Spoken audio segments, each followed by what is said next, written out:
Olá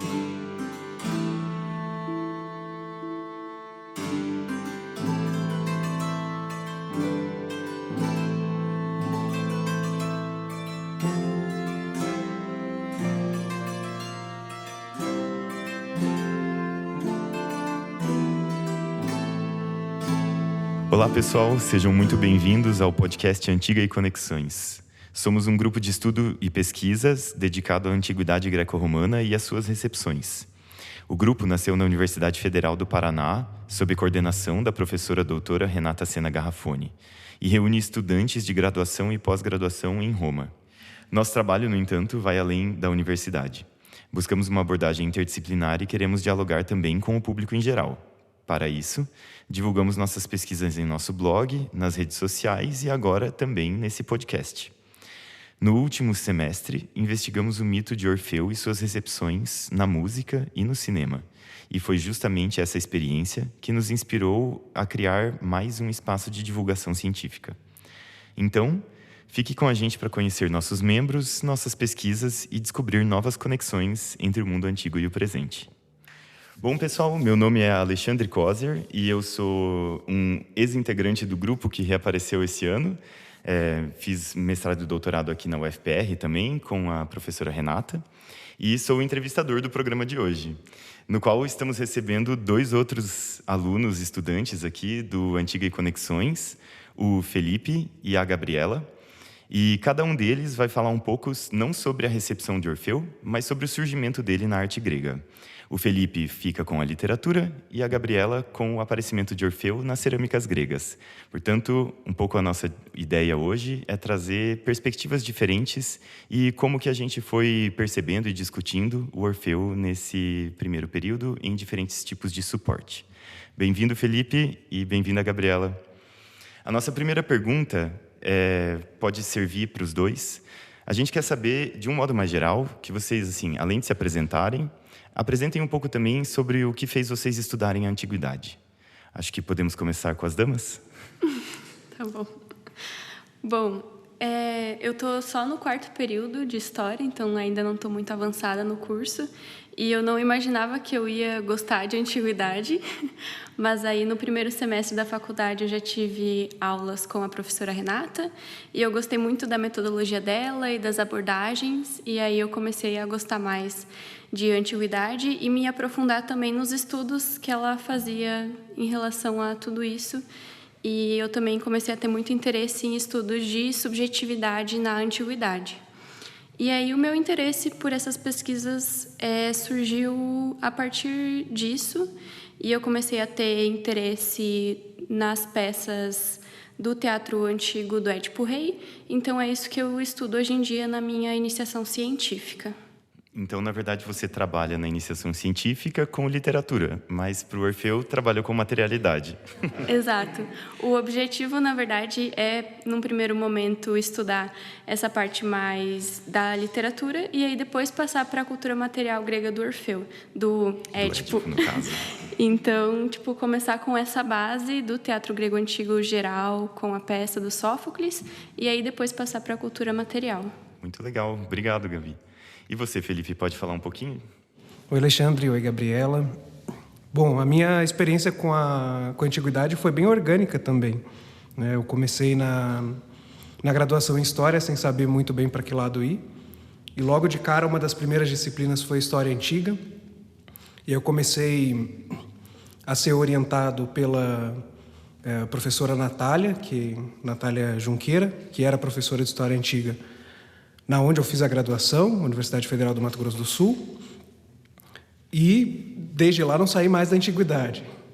Me apaixonei pela área desde o primeiro semestre, foi a graduação assim, depois na graduação de filosofia, também filosofia antiga, no mestrado História Antiga novamente, e pretendo seguir pesquisando com antiguidade.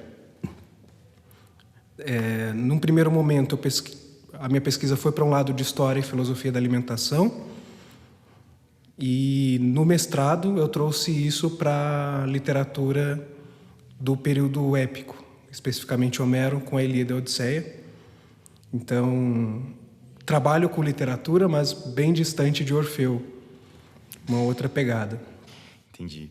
Literatura de poetas que mais provavelmente existiram, embora não tão certamente assim. Não com tanta certeza, né? Perfeito, perfeito. E aí, você pode falar, já mantendo a bola com o Felipe, como foi a pesquisa do Orfeu? O que fez você escolher o tema da literatura e do surgimento dele na literatura grega? E um pouquinho também sobre o que você percebeu sobre Orfeu na literatura? A parte da literatura foi mais pela familiaridade com o material mesmo. Mas o Orfeu, o primeiro contato que eu tive com o Orfeu foi na última pesquisa que a gente fez sobre as revistas curitibanas na virada do século XX. E eu me lembro que eu fiquei responsável por levantar o material sobre a revista Esfinge, que foi uma revista publicada aqui em Curitiba pelo Dario Veloso. E era uma revista com temas esotéricos, assim, um pouco sobre o que viria a ser o Instituto Neopitagórico. E a figura de Orfeu aparecia muito. Então, na época, eu fiz 2 textos, um sobre a revista em si e o outro focando na figura órfica, como ela aparece recorrentemente na revista. Esse foi o primeiro contato com Orfeu. Quando a gente retoma agora o tema do Orfeu nessa nova temporada, o tema já me chamava a atenção, essa questão entre mito, entre poesia, entre esoterismo, religiosidade, uma figura que congrega um monte de fatores, né, dentro das visões contemporâneas sobre Orfeu. E, ao mesmo tempo, eu não sabia muito o que a literatura grega falava sobre Orfeu. Eu nunca tinha lido muito sobre. Então, foi uma curiosidade genuína de saber o que tinha na textualidade grega sobre Orfeu. Entendi. Poxa, que legal. E você, Gabi, como é que foi para você escolher esse tema e por que você foi direto para a cerâmica? Eu não tinha nenhum contato anterior com o Orfeu, foi só no grupo mesmo, quando surgiu, que eu comecei a pesquisar mais sobre e ver do que se tratava. E, na verdade, como eu já estudo questões de performance e discurso de poder no teatro grego com o Édipo, além dessa parte de literatura, eu também comecei a pesquisar cerâmicas por meio do arquivo Beazley, onde aparecem o Édipo em questão. E aí eu já tinha essa familiaridade com cultura material, justamente por esse levantamento do Édipo no arquivo Beazley, e eu também gosto muito de questões de preservação da memória e arqueologia. Então eu já tinha algum contato com cultura material, e aí quando surgiu a oportunidade de escolher alguma coisa do Orfeu, eu quis logo ir para a parte grega, obviamente, e da cultura material, que é o que eu tenho mais contato também. Uhum. Então, para você foi como um ensaio de alguma coisa que você quer continuar desenvolvendo. Uhum. Tá, muito legal. E se vocês me permitirem um pouco de liberdade assim na pergunta, eu acho que uma coisa que fica bem marcada na nossa pesquisa e nas discussões que a gente teve é que não necessariamente quando a gente fala de mitos gregos eles são coisas organizadas, né? Eu acho que culturalmente a gente imagina que os gregos tinham uma espécie de Bíblia sagrada da mitologia e que eles recorriam a isso para uma espécie de versão padrão, né, do passado mitológico que eles imaginavam ou acreditavam enquanto, né, religião e tal. Como é que foi para vocês lidar com a descoberta de que não é assim e lidar com toda essa diversidade de versões narrativas que vão se alternando ao longo do tempo, de incongruências entre o texto e a materialidade? Ou seja, o que eu quero perguntar é, o que apareceu para vocês do Orfeu? E como que vocês lidaram com essas diferentes versões? Acho que se alguém quisesse dispor para começar. Eu acho que em relação à cultura material, algo que a gente não pensa tanto é que são séculos de cultura material que a gente está analisando de uma única vez. Então, tipo assim, são séculos de pensamento, muito tempo de várias questões se alterando em relação ao mito, enfim, em relação também a técnicas de pintura e técnicas de cerâmica. E aí a gente analisa todo esse tempo de uma única vez e tira conclusões como se isso fosse a verdade total, digamos assim, sabe? Então, tipo, é interessante pensar, pelo menos na minha parte de cultura material, que é muito tempo para a gente analisar de uma única vez e tirar essas conclusões que a gente tirou agora, sabe?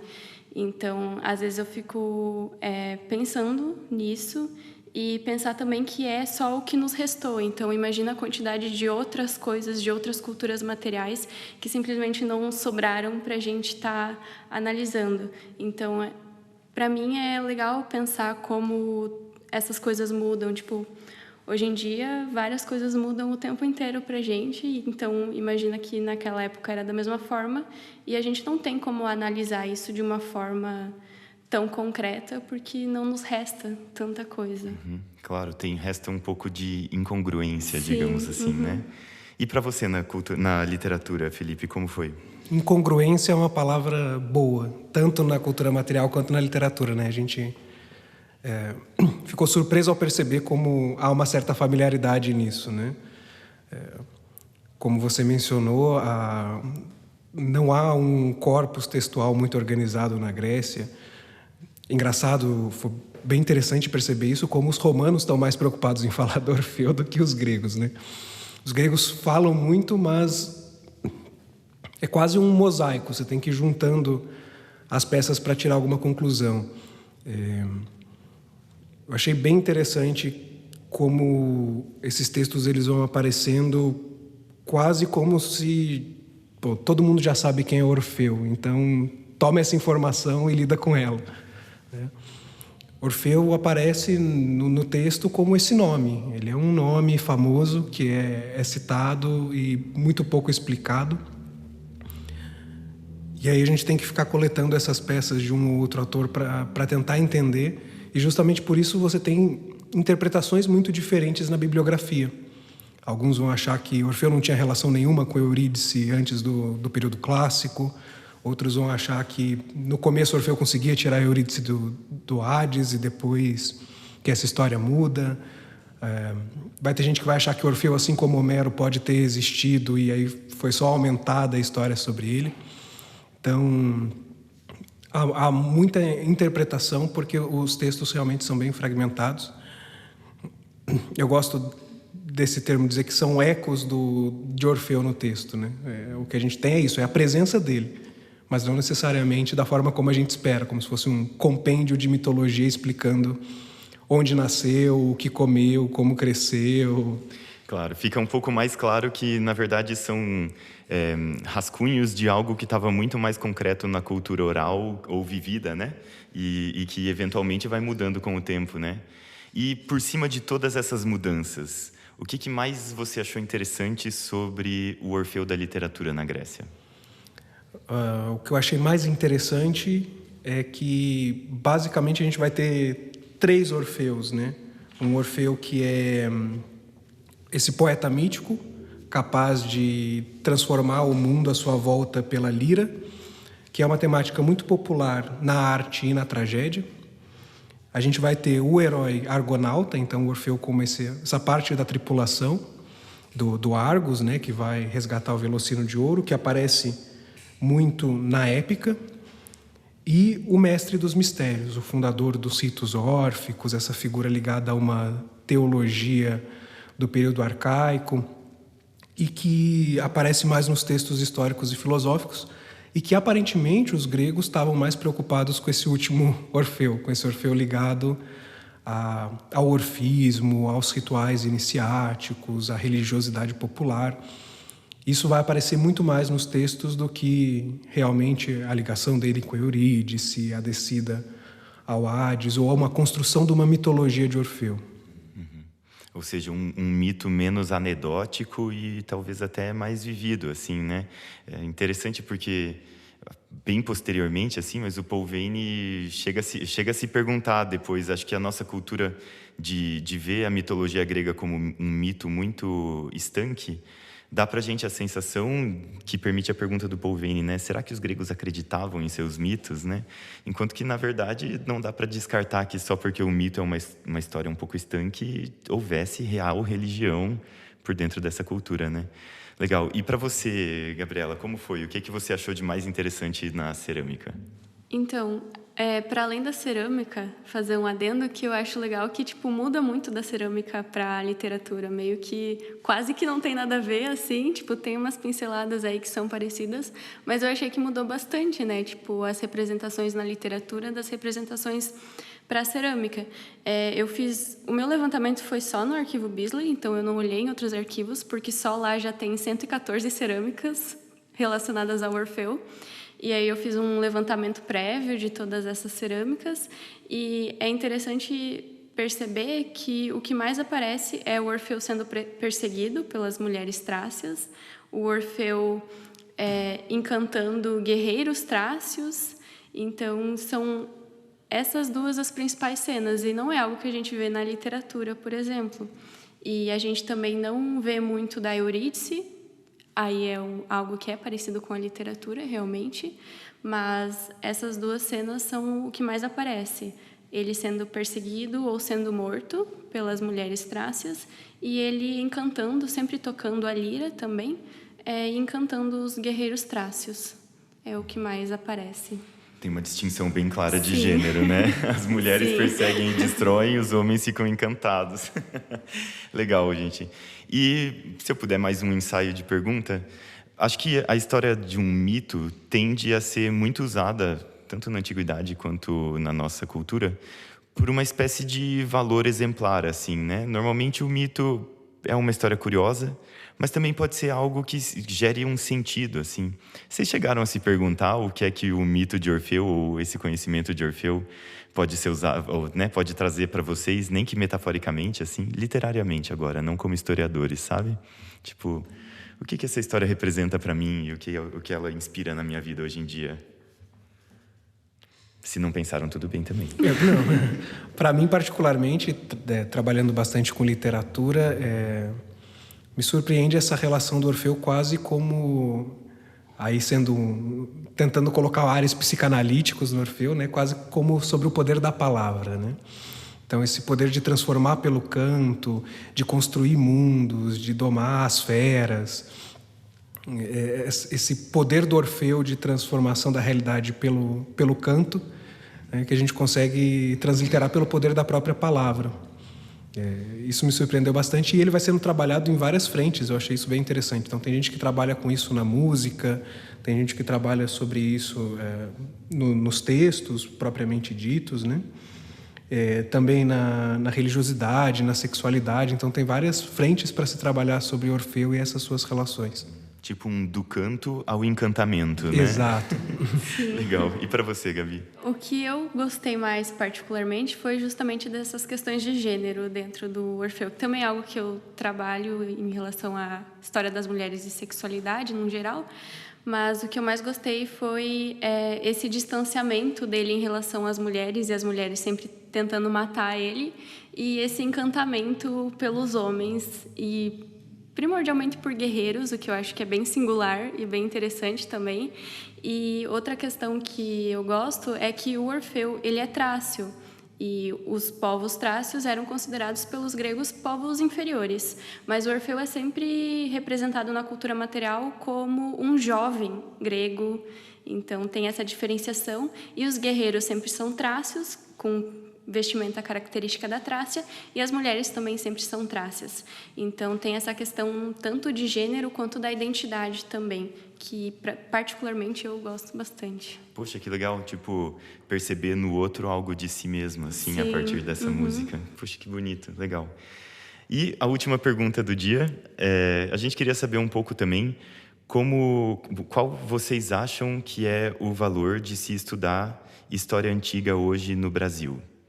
Então, pode ser um pouco a partir das perspectivas pessoais de vocês, mas o que vocês acham que a história antiga tem a contribuir, seja para o Brasil ou para o mundo, mas para o nosso mundo de hoje? Eu, particularmente, quando me fazem essa pergunta, eu gosto de puxar uma frasezinha do Nietzsche do bolso, que eu acho muito boa, que ele fala no Humano Demasiado Humano, que ao falarmos dos gregos, ele próprio, né, um filólogo, um entendedor da cultura grega, que ao falarmos dos gregos, involuntariamente nós falamos de nós mesmos. Ao falando do passado, nós falamos de hoje e de ontem ao mesmo tempo. Então, acho que o primeiro argumento é esse, né? A história antiga não está presa à antiguidade. A gente consegue, a partir da antiguidade, conhecer a nossa própria história, conhecer a nossa própria realidade e entender, até pelos usos do passado antigo, as instrumentalizações em diferentes formas de discursos e práticas cotidianas referentes à antiguidade. E acho que um segundo argumento é que nós, brasileiros, temos uma experiência social e cultural própria, né? Que não necessariamente é dos povos europeus que tradicionalmente constroem saberes sobre a antiguidade. E que isso pode pluralizar algumas visões, alguns referenciais e até algumas interpretações que nós temos da antiguidade. Então, sendo bastante sucinto, acho que a gente consegue construir uma argumentação em favor da história antiga desses dois lados, né? Que a história antiga ela é também uma história sobre o presente e que nós podemos pluralizar e modificar tanto o passado quanto a realidade de hoje a partir da antiguidade. Claro. Eu acho que eu vou para o mesmo lado que o Felipe, desses usos do passado mesmo. A gente aqui no grupo estuda muita recepção, que eu acho que é primordial para a gente ver o quão importante é estudar a história antiga hoje em dia. Justamente porque a gente nota como a história antiga está super presente no nosso dia a dia, mesmo que as pessoas não notem tanto, a gente está rodeado de referências e simbologias antigas que moldam os usos políticos e os usos simbólicos e identitários hoje em dia. E não só hoje em dia, como no passado também a gente tem vários exemplos desses usos para reafirmar também... reafirmar cargos políticos, reafirmar discursos de poder e por aí vai. Então, eu acho que essa questão é uma das principais. E aí, puxando para a nossa pesquisa do Orfeu, novamente a questão da identidade, eu achei super legal que tem a identidade do Orfeu Trácio, que é sempre colocada ali, e aí que é colocado como superior também entre os gregos, mesmo que ele seja trácio. E no decorrer da nossa pesquisa a gente vai trabalhar com o Orfeu Negro também no contexto brasileiro. Então eu acho legal que a gente tem esses dois Orfeus distintos, um Orfeu que é de identidade trácia na Grécia e um Orfeu que é negro aqui no Brasil. Então acho que no decorrer da pesquisa a gente também vai conseguir ver esses usos do passado aqui, assim, sabe? Que eu acho que vai ser bem legal também. Claro, ou seja, como Vinícius de Moraes, né, e depois outros pensadores foram se apropriando do mito e da trajetória. Legal, gente. Muito obrigado, viu? Foi muito legal gravar esse podcast com vocês. E para você também, espectador, se você gostou do nosso bate-papo, acompanhe Antiga e Conexões também nas redes sociais. Estamos no Instagram com @AntigaEconexões e no YouTube. No nosso blog você encontra os links, materiais, referências mencionados neste episódio.